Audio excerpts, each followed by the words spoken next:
Okay, this afternoon's session, we are very delighted to have with us Mr. T. Kanagasababadi, Associate Adjunct Professor at the National University of Singapore, Department of Architecture, who will chair this session and also introduce our speakers.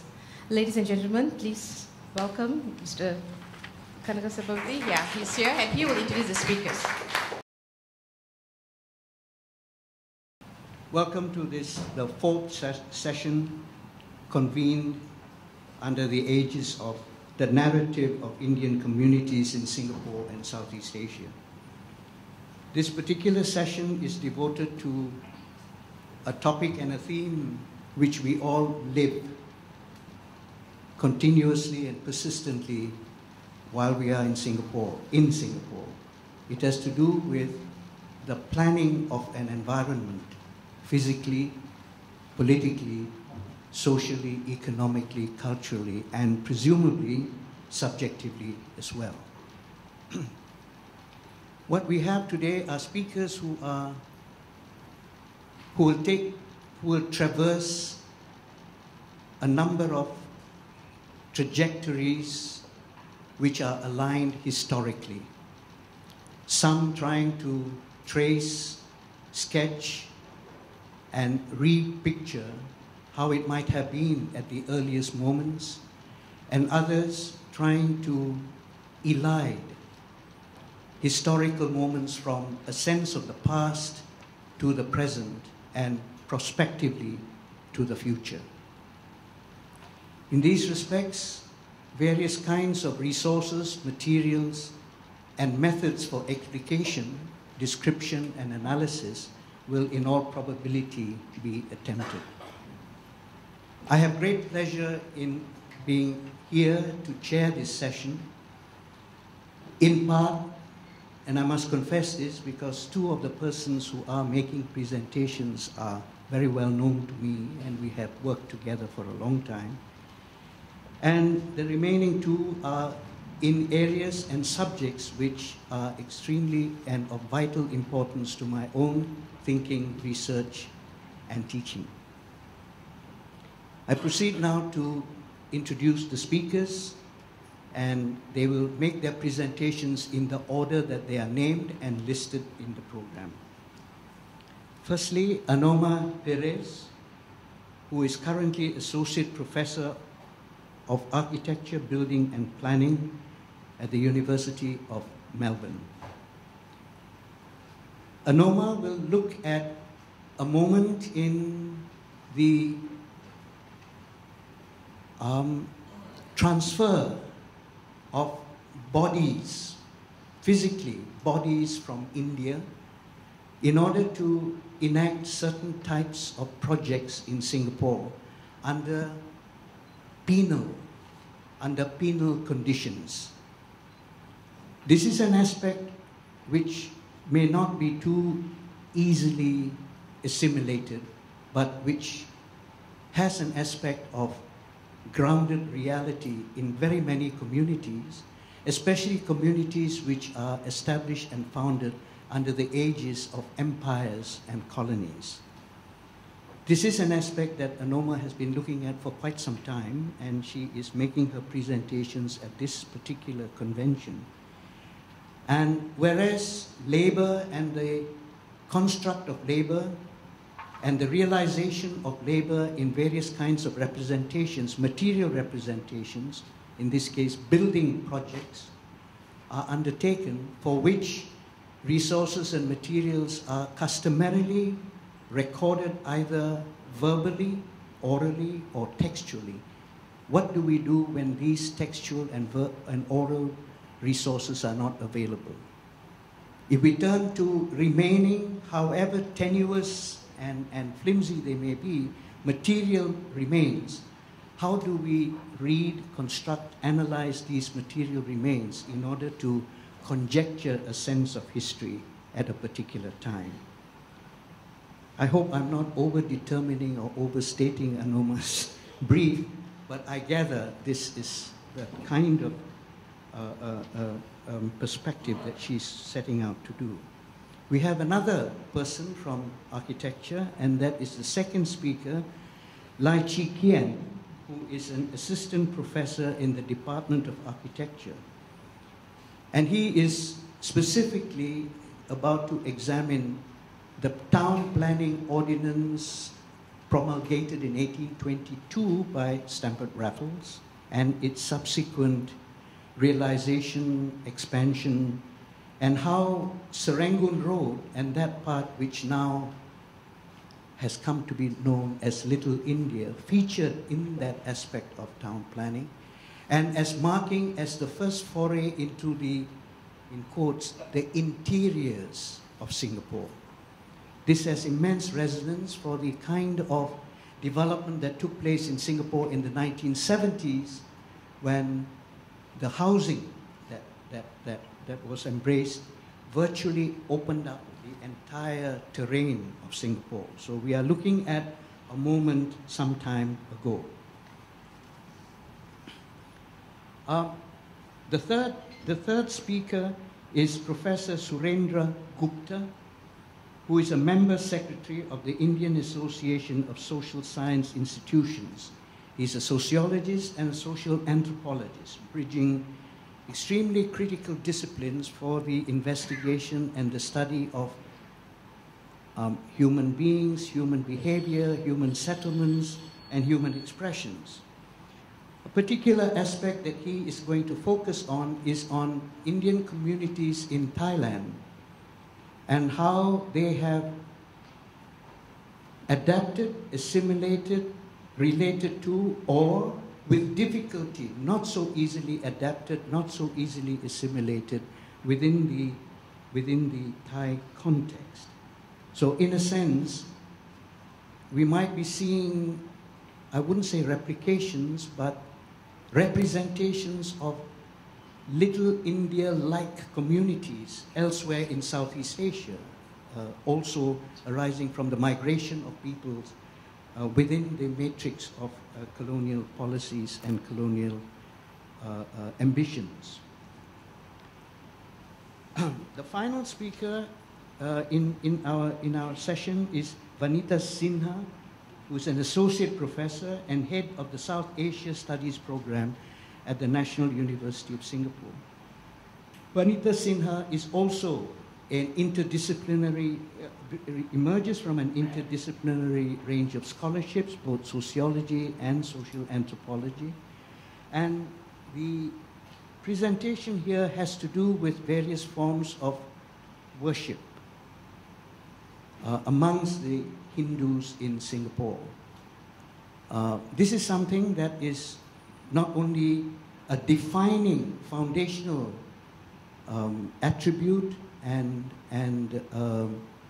exemplification of being Hindu and what it is to exercise oneself in that way, but also vividly demonstrated in the buildingscape in Singapore. The places of worship have certain, at least recently, a degree of prominence that is almost inescapable. So the range that we have, I think, touches upon, in my opinion, crucial and vital aspects of what it is to narrate being Indian and Indian communities in Singapore. I call upon now, I have pleasure in asking Anoma Perez to make her presentations. Each speaker, as it has been in the earlier sessions, has 20 minutes, and we have timekeepers who will call out the time as they progress. Anoma, all yours. I'm very grateful that you brought me down all the way to give a talk on something which I guess I did as my PhD in 2003, so it's a long time. It's 10 years since I actually finished this work. I also want to thank the organizers for Gauri and also Amanda, Karen, and Alina, who've been so solicitous and really helping in every stage of my visit here. So today I'm talking about a difficult topic because, of course, this is something that the community finds hard to acknowledge, and I'm really going to address those anxieties. So It's called Acknowledging Convict Pasts, and I guess if I had a subheading, it would be Anxieties, Prejudices, and Historical Absences. And this is really what we need to get beyond if we can have a more inclusive history. So, on the frieze of Singapore's Supreme Court building, built in 1939, the overall perception of the founding and building of Singapore is of benign settlement. Colonial architects are depicted instructing Chinese construction workers. You can clearly see that. The architects with the plans rolled out, the Chinese construction workers building the brick kind of wall on the side.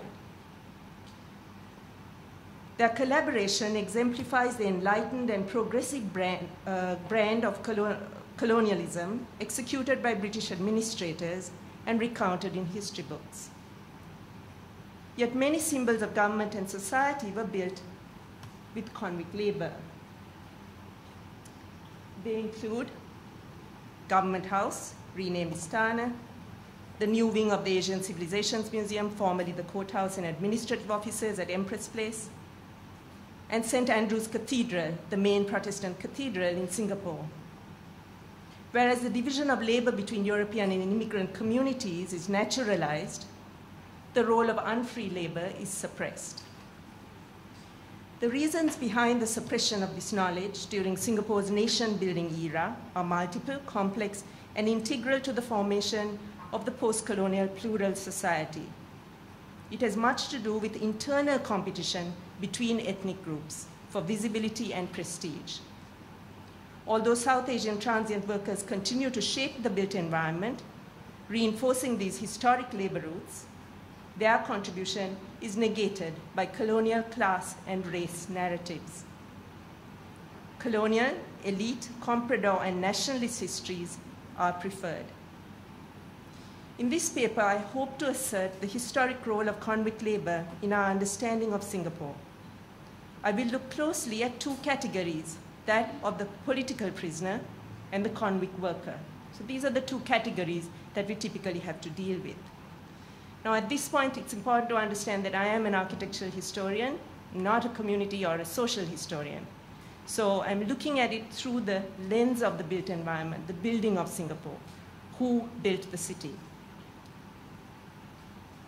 During my interviews with Indian Singaporeans, I heard two interpretations of the term cling, as attributed to natives of ancient Kalinga, a kingdom in central eastern India, which fell to Ashoka in 265 BCE, and as attributed pejoratively to the sound of anchor chains.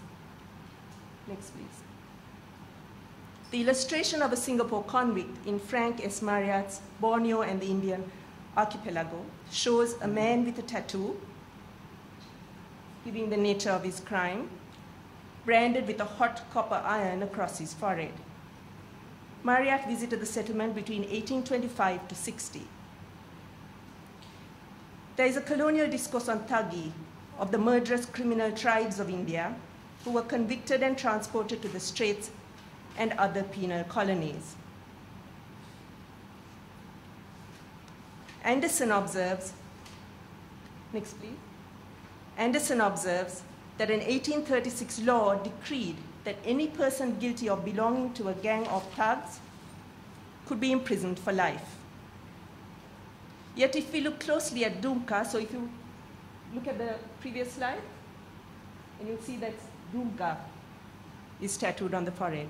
Yet if we look closely at Dumka, the Santal district in southern Bihar, and its relationship to ancient Kalinga, as well as the deployment of tribal communities in road construction even today, a more complex set of associations unfold. So this is one group of convicts, which is the tribal communities. Penang, Singapore, and Malacca were designated penal colonies soon after their annexation by the British in 1786. In 1786, 1819, and 1824 respectively, and were used as a testing ground for a new system where prisoners were appointed their own warders. Singapore received transportees from 1825 to 1873. The nascent colonies of free regional settler populations badly needed labor to build infrastructure labor, moreover, that could be subjected and controlled. Prison superintendents were also superintendents of public works. And the definite work on the system of reform through labor was written by the Singapore superintendent, J.F.A. McNair. So J.F.A. McNair's book, Prisoners, Their Own Warders, was the kind of main text on this system, later imported to places like Australia. Next, please. The estimation is that of the 80,000 convicts transported from South Asia between 1787 to 1943, 20,000 were sent to the Straits. So here you have the different superintendents. You'll recognize many of their names as being superintendents of public works. Also, the municipality was under the prison department. So we are talking about the amalgamation of all three departments. Next, please.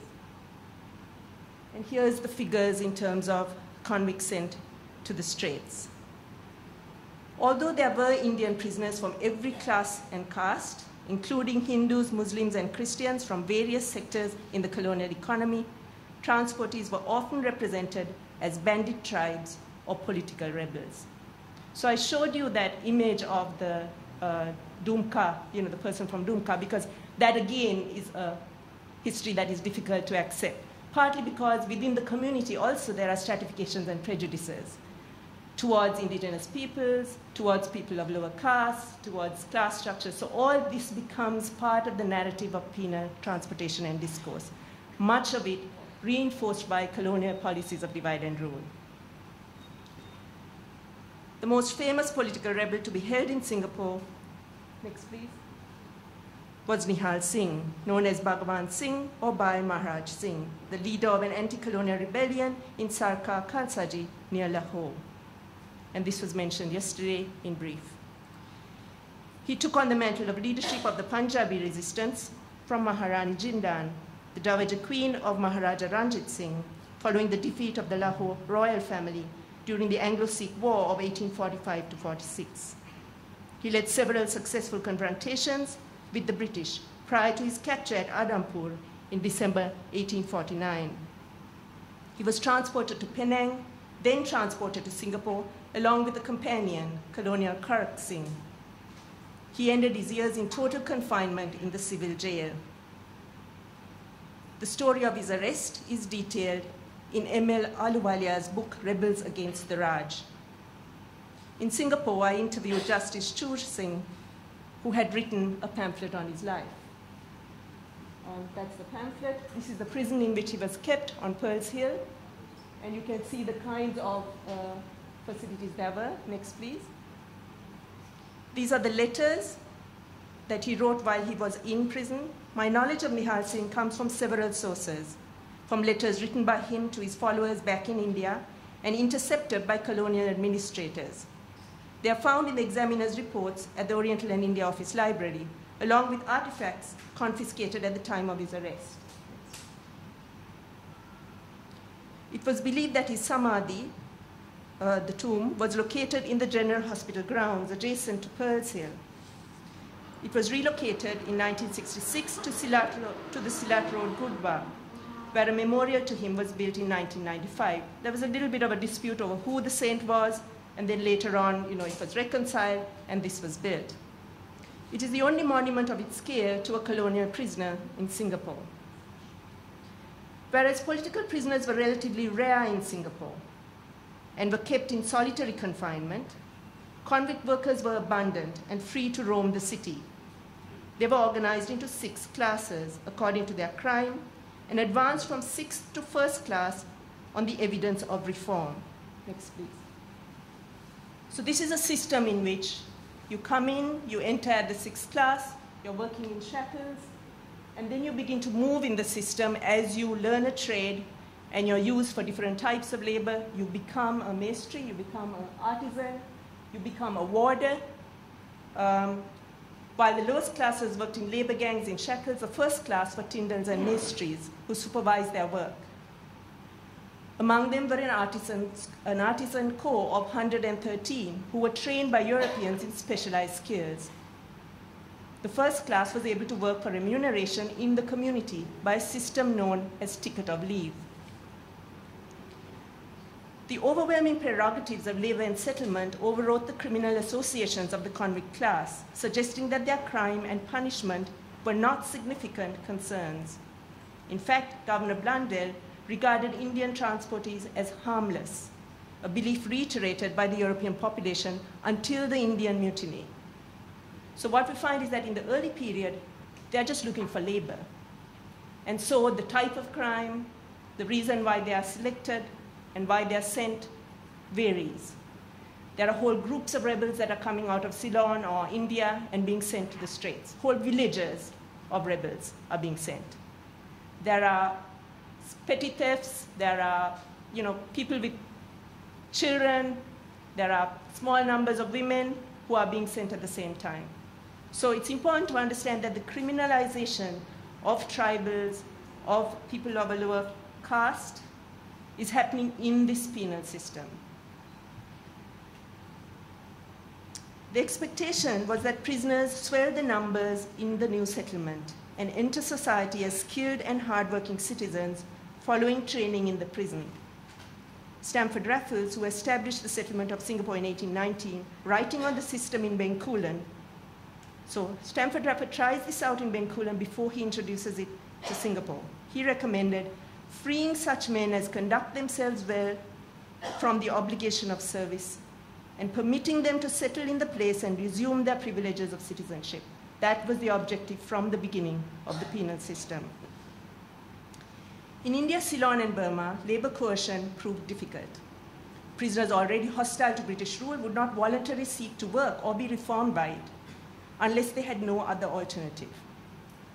Conversely, in the Straits, the labor of transportees was always described in superlatives as examples of the outstanding success of the industrial system and an exceptionally well-run prison.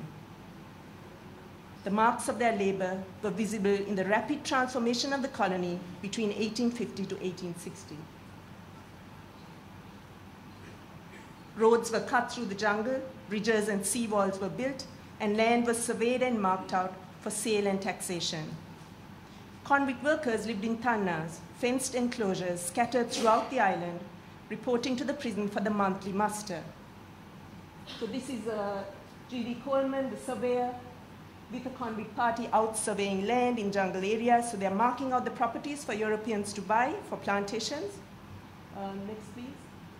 This is the monthly roster by which these convicts, now located all over the island, come back once a month to the prison in the center in the Brass Bazaar area.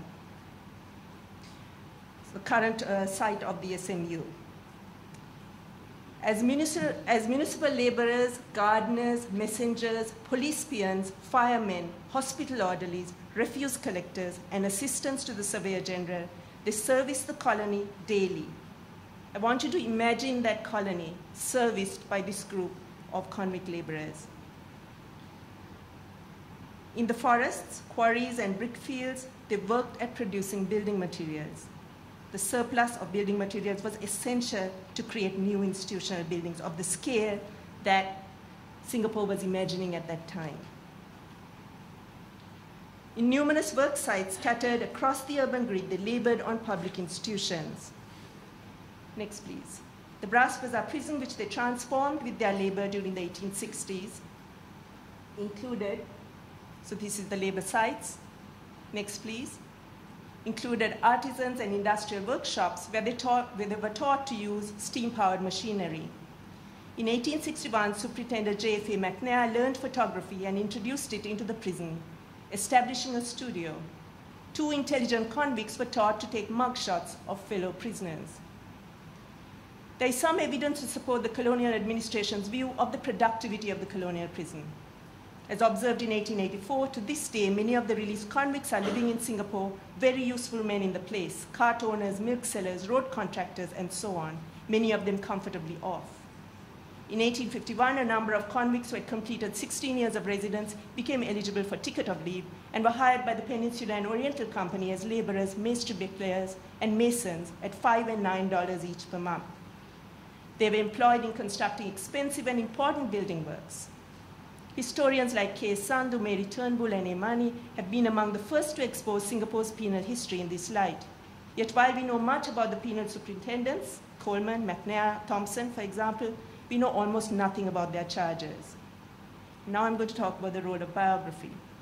3 draftsmen under Babaji Rajaram, a white-collar criminal from Bombay, executed all the plans and working drawings for the public works. St. Andrew's Cathedral, the law courts, later converted to the government offices, the General Hospital and Government House are among their most notable institutional achievements. Next, please. Babaji Rajaram was later involved in drawings for many public and military projects.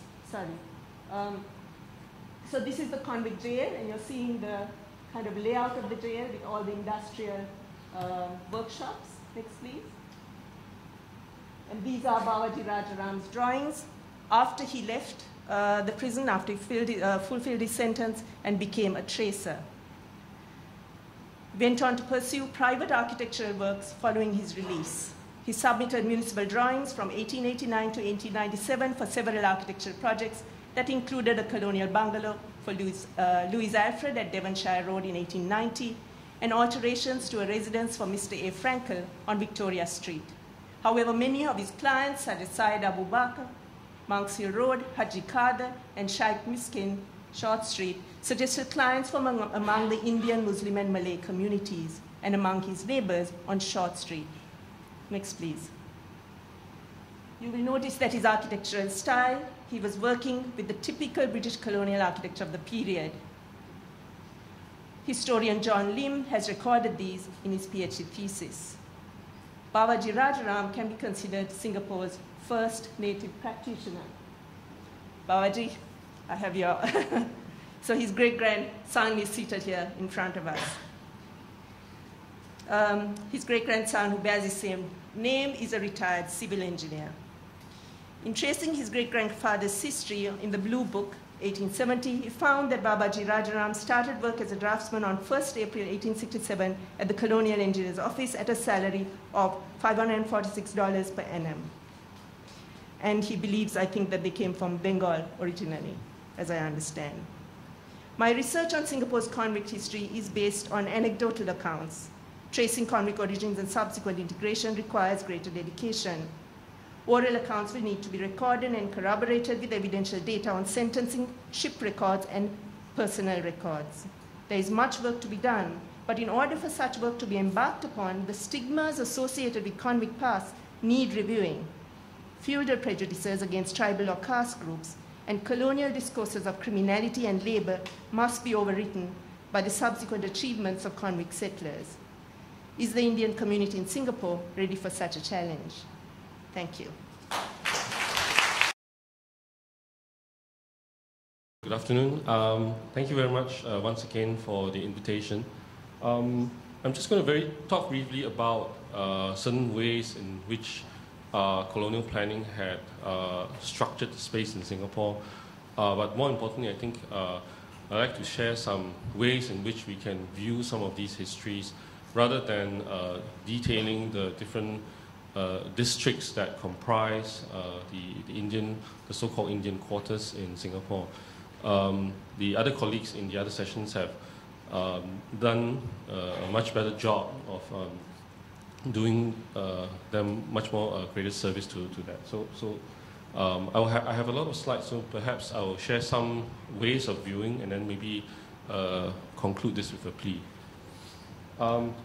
First of all, in Singapore, as with a lot of Southeast Asian countries, the systems in which land is divided up or carved up is brought to the colony. So for example, on the left, you see the canal system in Amsterdam, brought by the Dutch and sort of formally imposed onto the landscapes in Batavia, which is now Jakarta. And then on the right, you see the boulevard system that is then imposed onto French colonies and cities such as Phnom Penh and so on and so forth. So those are places that you are familiar with.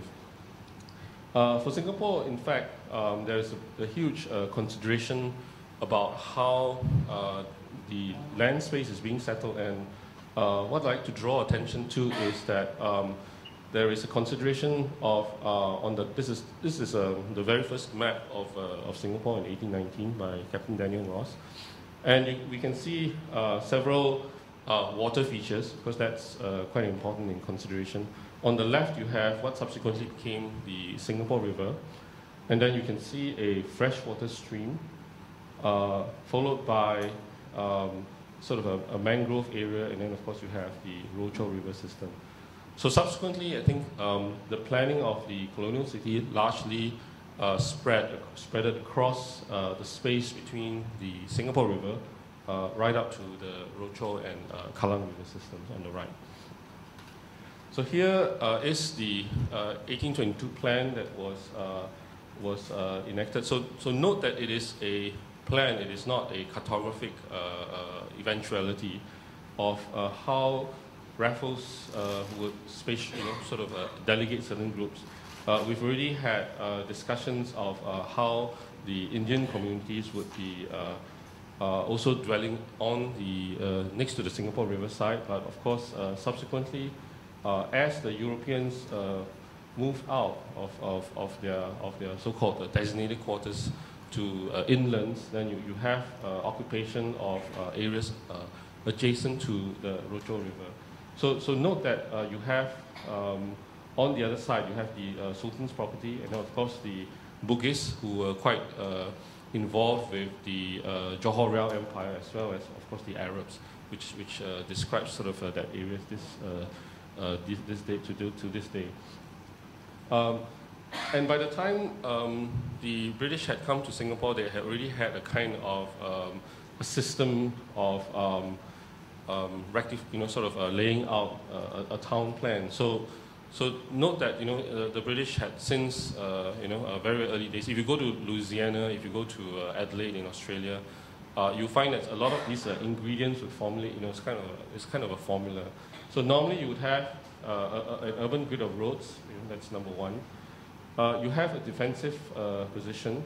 So originally it was 2A, where Fort Fullerton is, which is why you have roads like Battery Road and so on and so forth. But that subsequently was then moved to Fort Canning, which is 2B. And then of course you have an open square, which is the Esplanade, or the Padang. The Deep River, which was eventually chosen, was number 4. And you can see that there is some sort of small island that had to be cleared for the deep water harbour. And then of course on number 5, where we had discussions of Market Street and so on and so forth, would be the commercial area. And then the ethnic enclaves would be then spread out outside of this adjacent to this city. And then of course outside of that are the plantation areas. So this is the general formula that subsequently grew into the city. Now I'd just like to mention that part of that history intersected with colonial planning. So it's a kind of movement of ideas or transfer of ideas from different places as well through the colonial planning experience. From what we know, the first sign of how, I'm actually trying to trace the history of the space of the Padang, and one can perhaps trace it to the Isfahan period, where you have what is known as the Maidan space, which is one of the earliest urban planning ideas of having a sort of very huge, large rectilinear space, and then around that you would organize your markets, you organize the mosques, and the sort of spaces of governance and so on and so forth. And around this Maidan then would be all these kinds of arrangements, including the bazaar, including various spaces.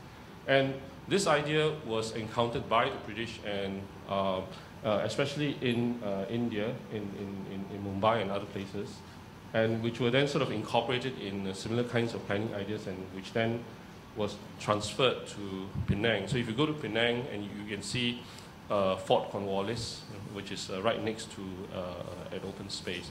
And then of course you have the civic buildings and so on and so forth. And then of course Singapore was next in 1819 onwards, and subsequently in 1880s this idea was then also brought to Kuala Lumpur.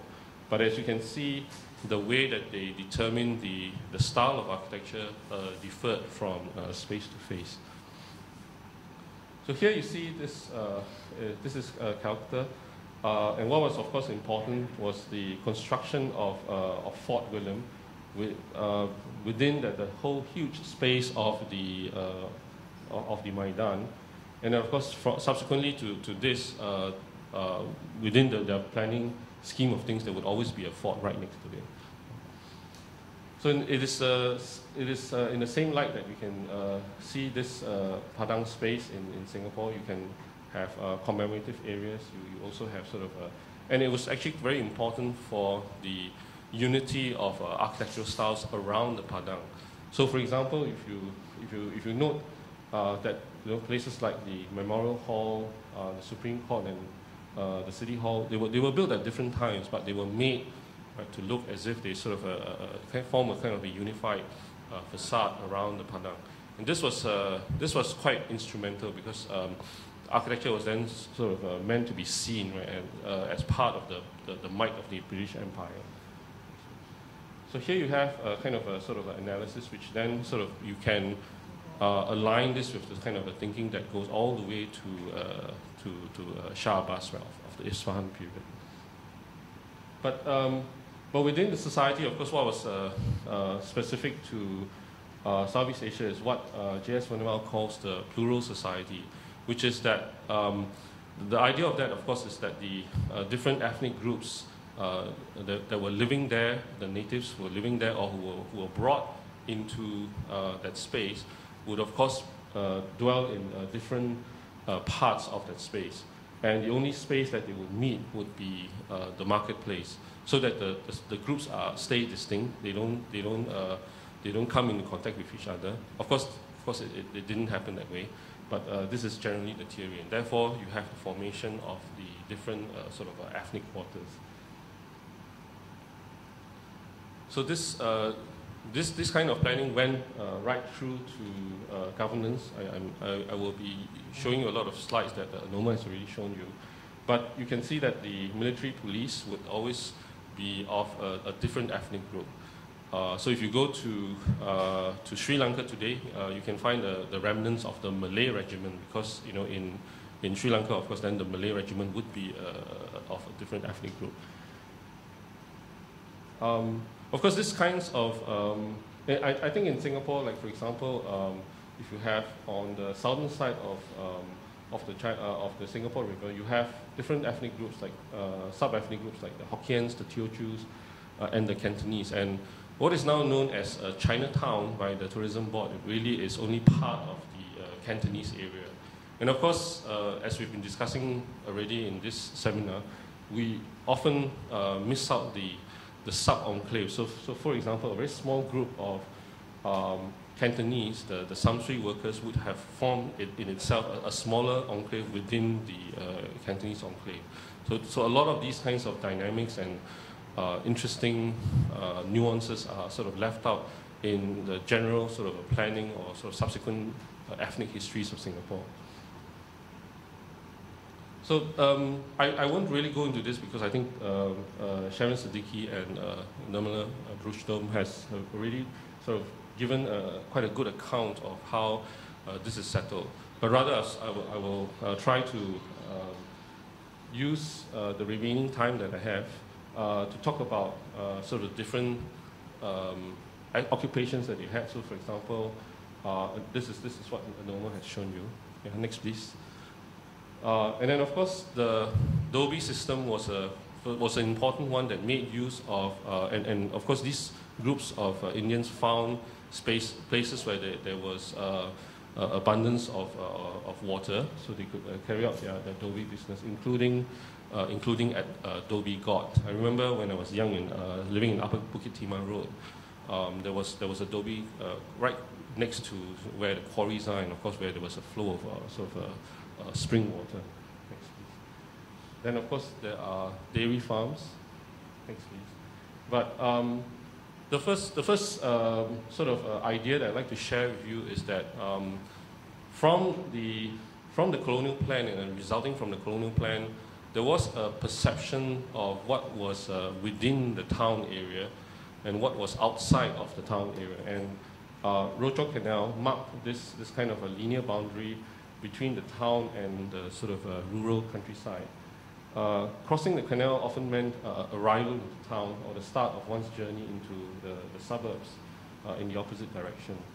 And we know this, of course, because there is a whole series of bridges coded by color that trespasses, that crosses over Rochor Canal. You have Angkyo, which is Red Bridge, which is just underneath the Kampong Java sort of bridge. Then you have Pekyo, which is just across the street, White Bridge, or Orkyo, which is Black Bridge. And then, of course, besides, and of course, you know, as a kind of a boundary marker, right, Rochor Canal as a boundary marker, what is inside would be useful to the town, and what, of course, directly outside would be something that, you know, like cemeteries and sort of plantations and animal yards and abattoirs and so on and so forth. So the Kampong Java area and the sort of the Sungai Road area were sort of seen as peripheral spaces of this town. Okay, so really there is, and of course, you know, you have Kandang Kerbau Hospital, and of course we've really talked about the PWD cattle yards, you know, the general cattle yards, as well as the race course itself, right? The horses would be kept right next to all of these animal yards. Next, please. So here is 1870 or thereabouts map of this line. So already you can see that the Rochor River has already sort of been artificially canalized.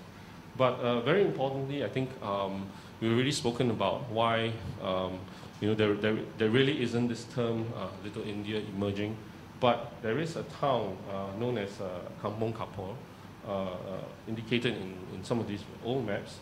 And then, of course, there is the road, Serangoon Road itself, and then you can see the hospital as well as the race course being right outside of this purported town area. So you can see that's the reason why you have the Singapore Traction Company, because then you would ply routes within the town area or outside of the town. You have the hospital, you have the reservoir, eventually sort of serving the town, race course, and of course this is a picture of Serang. You know, this is the reason why it is able to support the cattle and also the subsequent vegetable farms and so on and so forth. Because you need the Rochor River, right? You need the sort of a water source. And of course, if you look at Coleman's map, then this area is also important because besides you know, there are all these farms and all that, and it gives sort of a place to a lot of the names here. So, for example, Tekka and Rotan actually refers to the sort of rattan trade, which was a very, very important trade in 1930s Singapore. And of course, there were, sorry, can we have the previous slide again? If you notice somewhere in the middle, just beneath the so-called Chinese vegetable gardens, you can see, you know, sort of indicated there a lot of brick kilns. And this is a picture of one of the very, very old shop houses in the area, probably, you know, made of those kind of bricks. And then the next slide, please. And this may not be the sort of yards, but this one of these this is a sort of drawing of those yards, right? So my next idea, of course, is that you really needed the Rochor River to sort of give rise to a lot of these sort of activities that were part of the early beginnings of the Serangoon Road area. On the top is the drawing of the rattan. So I don't think we can imagine the kind of extensive sort of trade right now, but I think it stopped sometime before the Second World War. And then, of course, there are a lot of sort of pineapples that were grown in the area. Next, please. I think yesterday there was a kind of amusing mention of tigers. So here you see right up to the 1920s, there was sort of a lot of sort of accounts of tigers. And this next one, right, is by Henry Capel. The district of Serangoon appears to be the tiger's favorite prowling ground. In April last year, one of them put to flight a party of Malays who were at work in that neighborhood. Before they could go clear of the jungle, the tiger, a well-known brute, advanced in years and remarkable from having large white spots, sprang upon one of them, selecting, of course, the fattest. When the first shock of the fright was over, they turned on the tiger and, pursuing him with their parangs, made him drop his prey, but not until the poor man was in the agonies of death. The same tiger, however, determined not to be disappointed of his meal, that night carried off a Chinaman at a short distance from the scene of the morning's exploits. In the course of the following month, at the same place, 2 Chinamen employed in the sawing timber were carried off. Yes. So that really sort of is that edge, and with the help of the sort of Rochor River, I think that that suggested how that area came to be used for a lot of these kinds of plantations and so on and so forth. But in terms of roads, you can also see Serangoon Road was the very first one that was extending into the so-called interiors of Singapore. And the reasons, of course, these were the sort of what I call the 4 main roads. And the way you can tell that a road is very old in Singapore is that they have an upper to it. You have a Serangoon Road, you have an upper Serangoon Road, Thomson Road, you have an upper Thomson Road, upper Bukit Timah Road, and upper Changi Road. So these are the 4 big roads. Serangoon Road was the first one, and I think we mentioned that the community actually stretched all the way from the port city to Potong Pasir. I would suggest that actually it goes right all the way up to upper Serangoon Road. And then the term Serangoon itself, it's not a Tamil term. It comes from the word, a Malay word, serangong. Serangong means a kind of a adjutant stock, and this is most likely the rangong in the Serangong. And the lesser adjutant is found in Malaya and Singapore. So again, I think it's connected to the Rochor Canal, the Rochor River. And interestingly, lesser adjutant is Java and Malaya, and the greater adjutant is only found in India. Next, please. Okay, so these are the sort of areas. And these sort of swampy areas subsequently, and the sort of kinks in the road and are all sort of because of the way, to avoid swamps and so on and so forth. So the kind of street pattern had something to do also with the increasing drying up of the swamps adjacent to the Serangoon River. Okay, so shop houses and in the distance is Mustafa, is a kind of a gigantic monster that somehow, by accretion of all these shop house units has become this amazing structure in the area. But my last point actually is that although we call it Little India, I really don't like that term. You can already see the kind of complexity of that area. Next, please. You can see the sort of different religions and different churches and sort of Buddhist welfare associations. You can see Datuk Kong shrines. Datuk Kong shrines are really a subject of very interesting sort of religious study because they sort of are sort of hybrids of perhaps Malay culture and sort of Chinese culture. And then of course you have these shrines as well. And then in the area you have Bawean. Again, it's not from India. And then of course you have the other communities. Okay, so next please.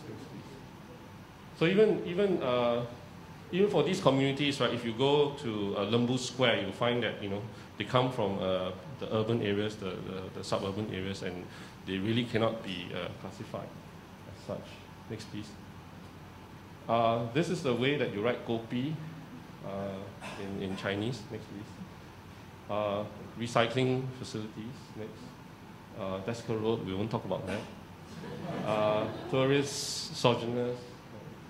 And really sort of the 3 main points I want to talk about is that really, if you look at this, although there is a kind of a major population of so-called Indian or South Asian communities there, I wonder if the term Little India does justice to this, because it really, just like Chinatown is a problematic term, Little India is a problematic term, and you already see the problems of it being propagated to Penang. Salma is now using it, although I advise her not to.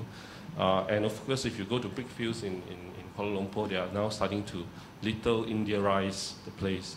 So my last call is to say that perhaps we really need to return it back to very local specifics and maybe find new ways to appreciate this really wonderful environment.